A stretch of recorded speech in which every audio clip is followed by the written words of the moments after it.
जय श्री राम। मेरा नाम रामलाल जाट है।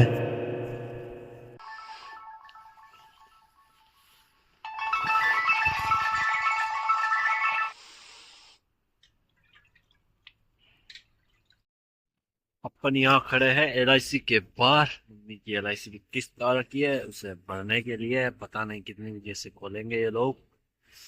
1 घंटे से बैठा हूँ ये, देखते हैं। हाल खायो बोरा को साग रांधने। सुबह पहली उल्टी होगी और बाहर भी हरदा हो, तो बोरा को साग न खाना हो। बात की बात वीडियो बनावा को भी मन न रही, अतरी तबीयत खराब हो रही।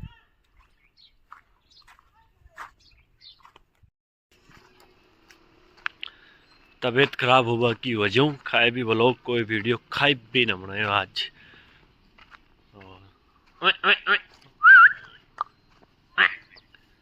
जानवर भाषा कान समझे बस को पड़े।